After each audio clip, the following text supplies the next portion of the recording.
नमस्कार, मेरा नाम है रमन भारद्वाज और शिक्षक दिवस के इस स्पेशल सेशन में आप सभी का बहुत बहुत स्वागत, बहुत बहुत अभिनंदन। आप सभी को शिक्षक दिवस की हार्दिक शुभकामनाएं।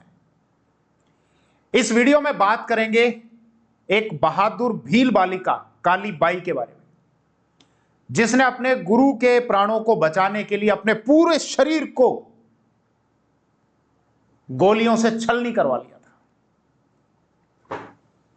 ऐसा ही कुछ दृश्य था उस दिन। बात है 19 जून 1947 ईस्वी की। डूंगरपुर रियासत की सेना, वर्तमान राजस्थान के दक्षिण में एक रियासत आती है डूंगरपुर रियासत। यह राजस्थान का रियासती मैप 1947 में 19 रियासतें, 3 ठिकाने और एक चीफ कमिश्नर क्षेत्र अजमेर मेरवाड़ा हुआ करता था। इसी राजस्थान के दक्षिण में एक रियासत थी डूंगरपुर रियासत, और डूंगरपुर के शासक द्वारा यह आदेश किया गया था कि जितने भी स्कूल हैं उनको बंद कराओ, जिस प्रकार से भी बंद कराना चाहो उस प्रकार से बंद कराओ। सैनिकों को खुला आदेश दे दिया गया था। तो ऐसा ही आदेश पाकर जब ये सैनिक गए एक गांव में, उस गांव का नाम था रास्तापाल, उस गांव में पहुंचे। एक शिक्षक नाना भाई खाट, उनको मौत के घाट उतार दिया गया। जाकर कहा इस विद्यालय को बंद करो। देखो, विद्यालय को बंद इसलिए कराया जाता था क्योंकि शिक्षा से बौद्धिक पोषण मिलता है।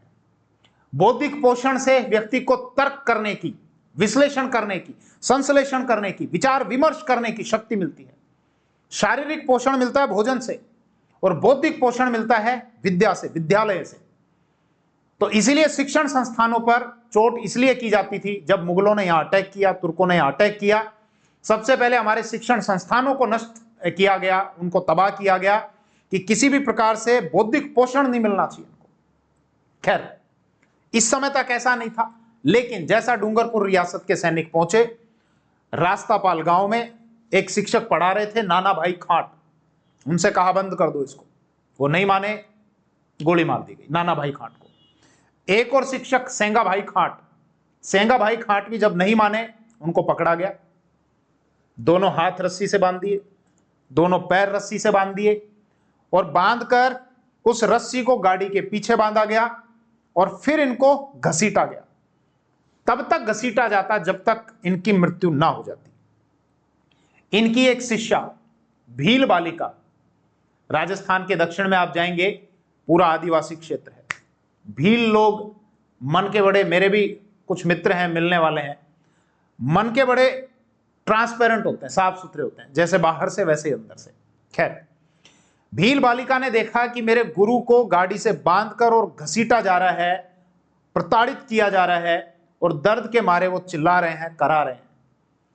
उस भील बालिका काली बाई के हाथ में एक हथियार था जिससे फसल काटी जाती है। कुछ जगह उसको दांतड़ी कहा जाता है, कुछ जगह उसको गंडासा कहा जाता है। वो भागी भागी भागी भागी गई और उसने उस रस्सी को उस दांतड़ी से काट दिया। ये बात सैनिकों को पसंद नहीं आई और सैनिकों ने गोली मार दी भील बालिका काली बाई को। 19 जून को गोली मारी गई और 1-2 दिन तक वो तड़पती रही, और फाइनली 21 जून को उस बालिका की डेथ हो गई। सेंगा भाई को बचा लिया गया। नाना भाई खाट की पहले मृत्यु हो चुकी थी, इसके अलावा काली बाई की मृत्यु हो गई। दोनों को एक झील के किनारे, वर्तमान आप डूंगरपुर में जाएंगे तो डूंगरपुर में एक झील है, ये झील गैब सागर झील। इसी गैब सागर झील पर काली बाई और उनके गुरु नाना भाई खाट, नाना भाई खाट भी उनके गुरु थे, सेंगा भाई खाट भी उनके गुरु थे। यहां दोनों का अंतिम संस्कार किया गया और यहां एक मूर्ति लगी हुई है इनकी काली बाई की। ये कुछ क्लियर नहीं मिली मेरे को, ये इसमें कुछ नहीं दिख रहा होगा आपको, आप नेट पे सर्च करके आप देखना।